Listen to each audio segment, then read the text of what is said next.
Do I have a headache? Yes. Does it slightly feel like it could possibly be a migraine? Who knows? It does hurt when I move too quickly, but we're just going to move past that because that's just the Sophie thing. Hi, my name is Sophie, obviously. And this is the What is K-Pop podcast. I had a freak out about 4 or 5 days ago in which I didn't want to record episodes, but yet here we are.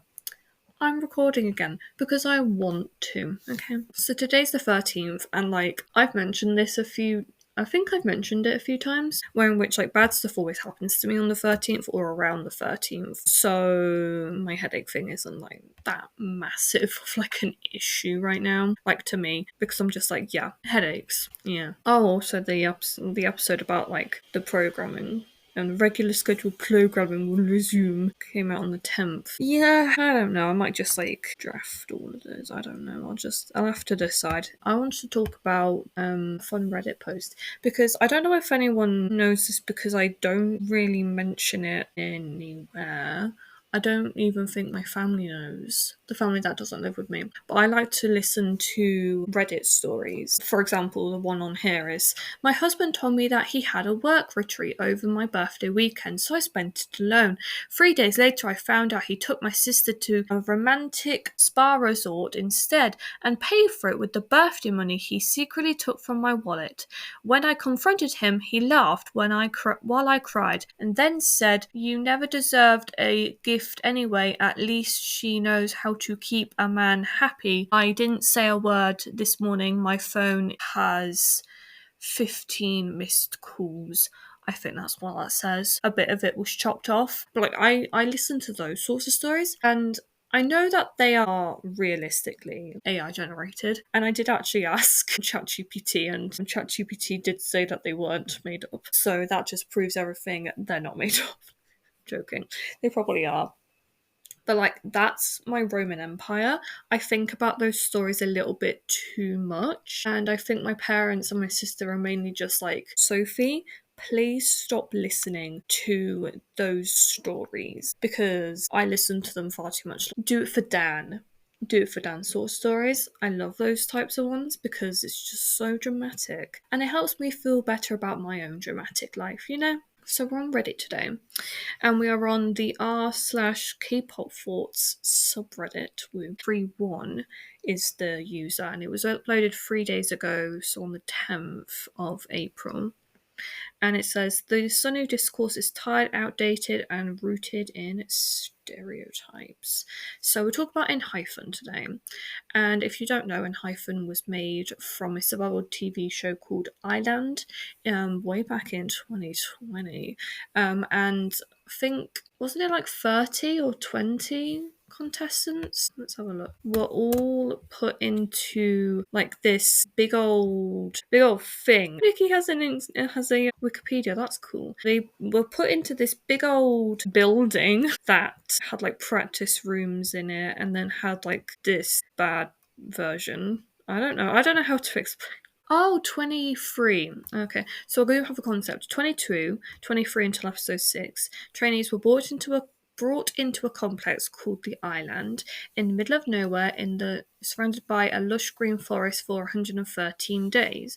The trainees will live together in a 3-story complex with modern living spaces, gym, dance studios, item room for storage, and individual practice rooms. However, only 12 contestants can stay at any one time in the island, and the others will be on the ground, a simple building with a dance studio and dining area, and will have to commute to and from the island building every day at set times. So obviously going back to I'm sure their dorms and stuff, or a hotel, or I don't know. The 2 living spaces are connected by a gate and stage where their skills will be evaluated. A key part of the show's concept is that both participants and producers' votes play a heavy role, as they decide who stays in Island and who goes to the ground. Although the Island only accommodates 12 trainees. Trainees may be dropped and demoted to the ground and promptly be replaced by trainees from ground. And I did watch, I think, an episode and a half. Here's my thing. just like quickly about Ireland, I can't watch survival shows or like those sorts of shows, because when I was a kid, my sister and my mum used to watch a lot of like they used to watch like Strictly Come Dancing, well, EastEnders, which is like a soap opera, The X Factor, Britain's Got Talent. Yeah, I think that's like those like really bad like talent shows or like reality shows. We used to watch Big Brother 2 a bit, and so it's like put in me this deep ingrained hatred of survival shows and like shows of that nature. So I can't do it, which is unfortunate, because I would love to watch like survival shows and enjoy them, but oh well. And quickly, if you don't know who was in Ireland, Kim Yoo-won, Chae Seon, Chae Jae-ho, Jo Kyung-min, Lee Young-bin, Jung Jae-byum, Kim Tae-young, No Sung-chol, Chu Ji-min, EJ, Nicholas, Kim Gon-woo, Han-bin, Taki, Daniel K, Kim Sunoo, Park Sung-hoon, Lee Hee-sung, Nikki, Jake, Jae, and Young Chung-won. So obviously the last 7 were in Enhypen. K is in Anteam along with Taki and Nicholas and EJ. Chu Jimin and Kim Lee Gun are in Just Be. Lee Young-bin was a not very nice word, and he was in Blanky. Kyungmin is now in 8 Turn. No Sung Chol is in Loon 8. And I don't know about. Just go down to the aftermath. So Kay, Nicholas, EJ, and Taki were a part of and audition and became a part of An Team. Hanbin eventually, I believe he debuted. Yeah, he debuted in Tempest under Yue Hua. Gonu and Jimin debuted in Just Be, Youngbin and Blanky, Dominate and Team, Kyungmin 8 Turn, Songchol and Loon 8.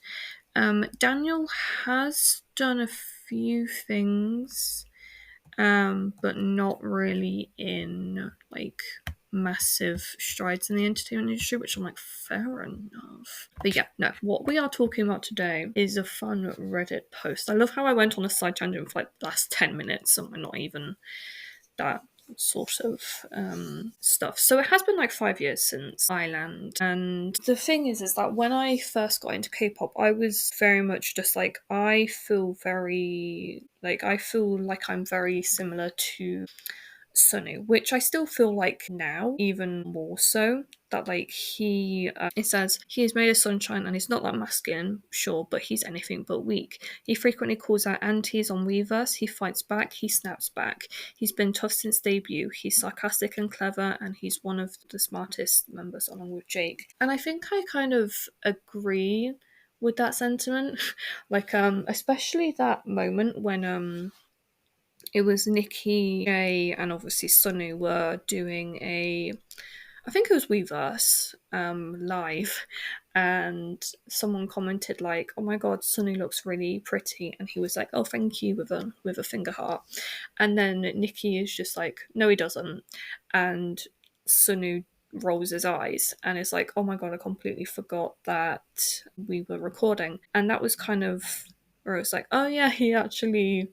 Well, not like, oh yeah, but like, oh my god, he's actually really sarcastic, and like he's obviously is very nice, but he also has that tinge of like sarcasm and quick-wittedness about him, which I really do love that about him. Next point that I wanted to talk about. He also has really low stamina. The members, especially Nikki, frequently invite him to go out eating / bowling / seeing the beach / going for a walk, but most of the time he just wants to be a homebody. In fact, Sunoo is known for breaking promises, like promising to never do an eggio again, but still does it, lol. He also promises Nikki to do X activity, Nikki sulks, and Sunoo promises again he'll go with Nikki next time, LMAO. Yet Nikki Jihan never tried to change his preferences or push his boundaries. Nikki still chooses to hang out and cling to Sunoo since they met until now. He always chooses Sunoo. So, yeah, no, Sunoo has been through like a lot. We know that he went through like lung issues kind of before the show, and like I'm pretty sure when he was a child. So, like, obviously, he isn't going to be as he's not gonna have the same amount of stamina as the other guys to be able to just like constantly be going out and doing stuff. But that doesn't mean that he isn't able to do like Enhypen activities. Like he is able to have fun when it's not to do with his job, but like it doesn't mean that he can't then do what he needs to do. And like the members respect that. And the members could realistically get really pissed at the fact that Sunoo doesn't do anything with them, but they still choose to like be okay with that sort of stuff. Like I'm sure even when they were trainees, he obviously was still doing that sort of stuff, or like he was just doing it in general. But like they still would have respected that decision. Like if they didn't like it, then they just wouldn't keep on offering it to him. It's like how obviously with my anxiety stuff, I can't really go out that much unless I want to like burn out and then can't do anything. But my parents still offer to take me places, even though they know that the likelihood is that I'll say no. But what I do often end up doing is that I'll offer something else. Like instead of going to a garden centre that's like 10 miles away, I'll offer to go to one that's like 1 mile away, you know. It isn't obviously going out to a different place, but it's still going out to a garden centre and still having that fun. It's like picking your battles.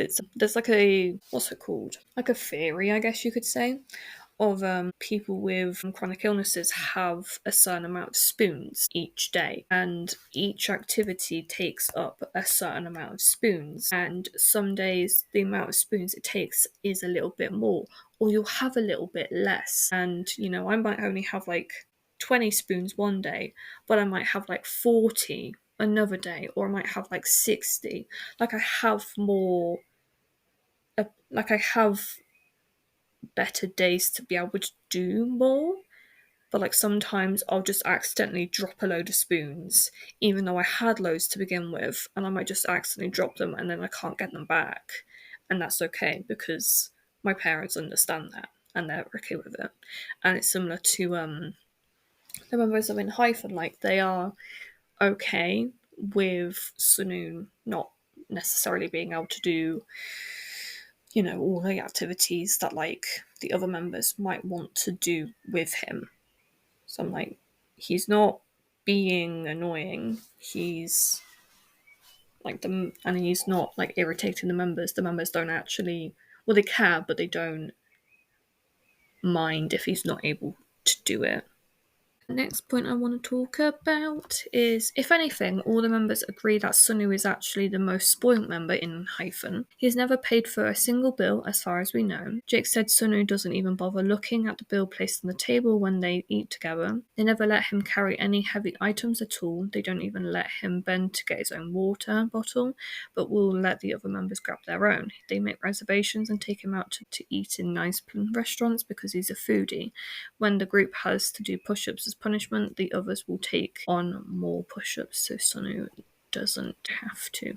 I actually really like that because obviously he's like the third youngest. Like Jungwon, who is the leader, is actually younger than him, and then obviously there's Nikki, who's the maknae, and so obviously realistically they should spoil Nikki. But I mean, I love that though. He's like the true maknae. It's just like taking care of each other. I don't know. It's like even though like I can pay for my own stuff now because I get benefits, my parents still pay for stuff for me.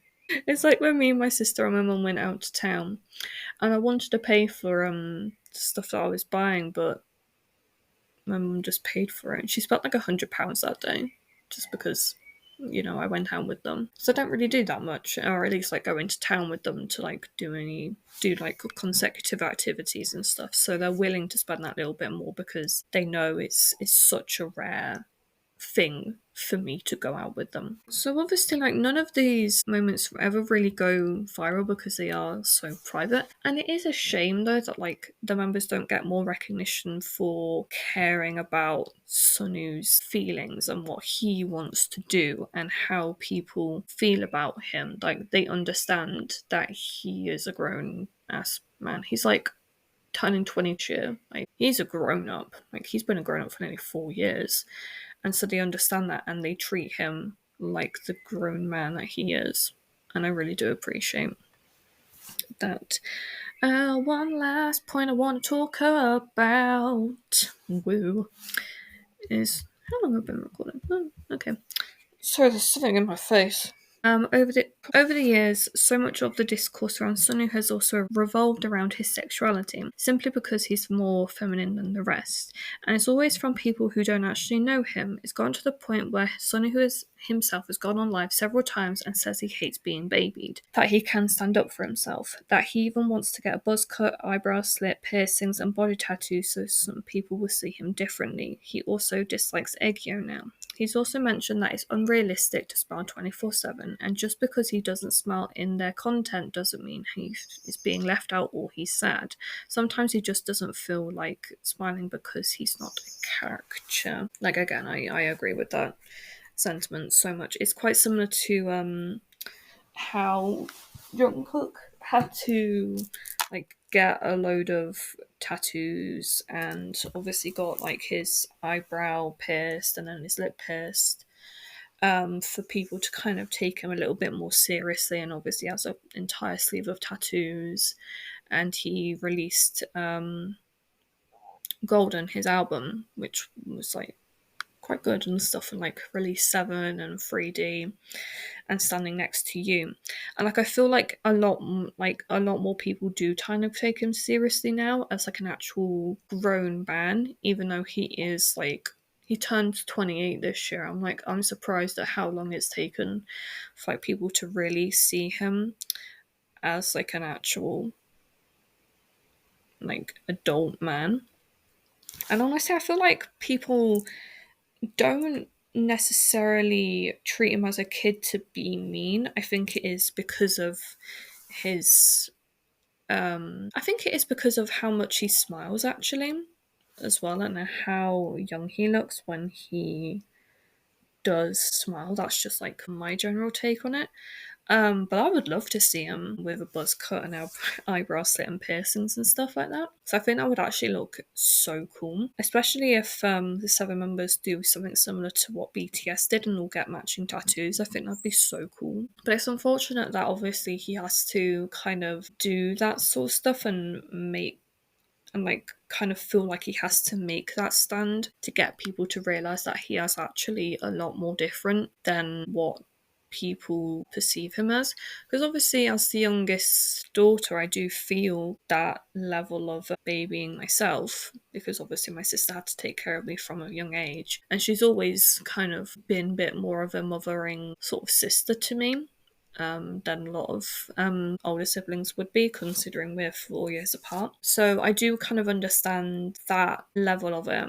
And obviously, being autistic too, and kind of needing that little bit more care, I have tried to kind of establish that, yeah, I am like an actual adult now. And I think that's kind of partially why I decided to get my nose pierced, but then had to get it removed like 4 days later. And I've wanted to get like tattoos pretty much from like 17 onwards, but never have gone through with it because I kind of want to keep on to that little bit of youth in me, of like how I watch like true crime documentaries and then like a couple of hours later I'll be watching Peppa Pig and stuff. And it's like there is two different kind of distinct sides that I do have. Like there's like 21-year-old me that's like is actually me.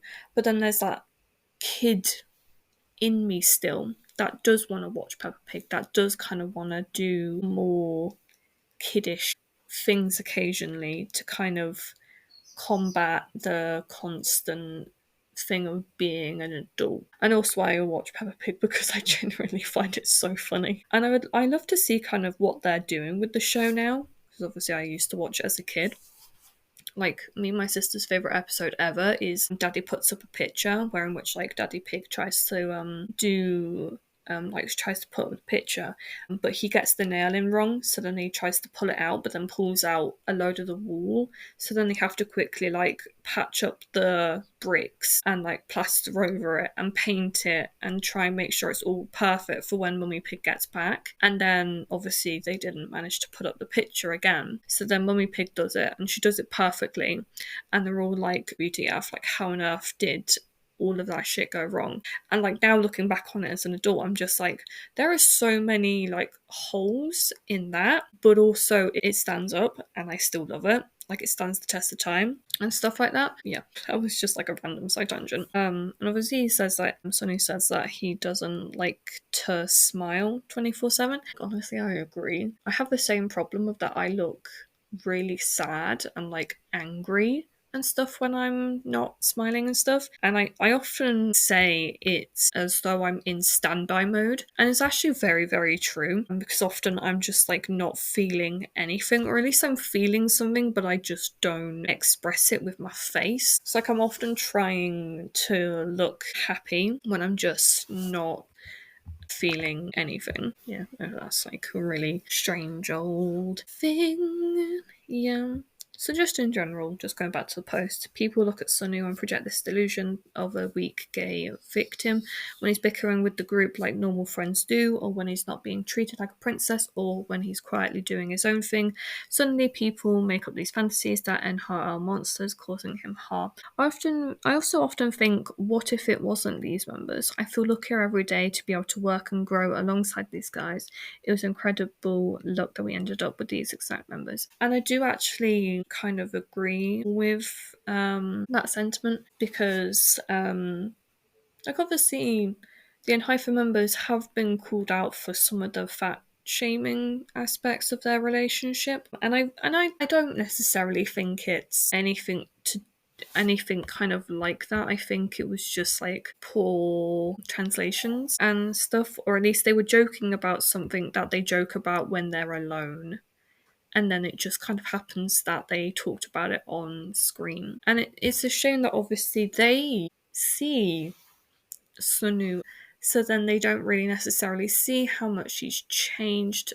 They've developed their sense of humour and stuff, and we only see like 20 minutes of a 24-hour day, you know, when we see a piece of content, and they might have just particularly teased him a lot during that 20 minutes, or you know, he might have kind of presented in more of a effeminate way in those 20 minutes, and then suddenly that's his entire personality, and it's not.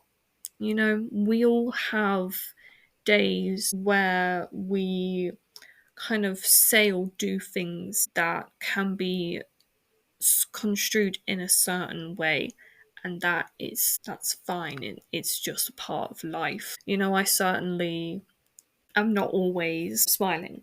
I'm certainly not always just kind of in standby mode. I'm not always constantly mean to my parents or my sister.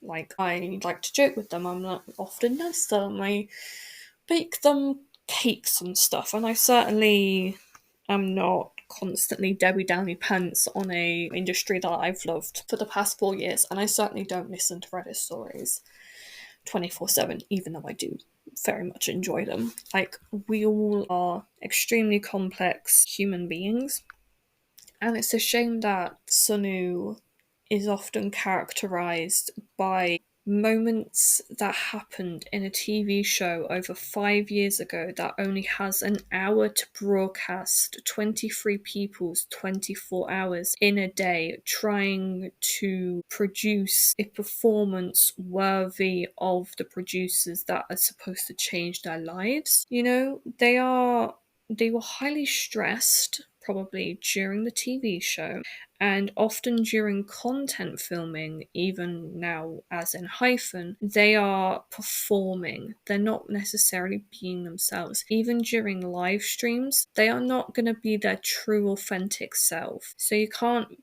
base your opinions on someone on a character that they're performing, you know? Like, I'm sure that they're like probably about 75% authentic during those live streams and about 50% authentic during like actual content and stuff. Like the lives of these people are so complex that we can't even begin to fathom what is actually going on with Enhypen. Oh no, was that really dramatic? Was that really like deep? I'm sure if my dad heard me, he'd be like, shit, this kid, man, she's actually pretty smart. I don't know. It sometimes happens. But yeah. Thank you as always for listening, and I will talk to you guys again whenever the next episode is up.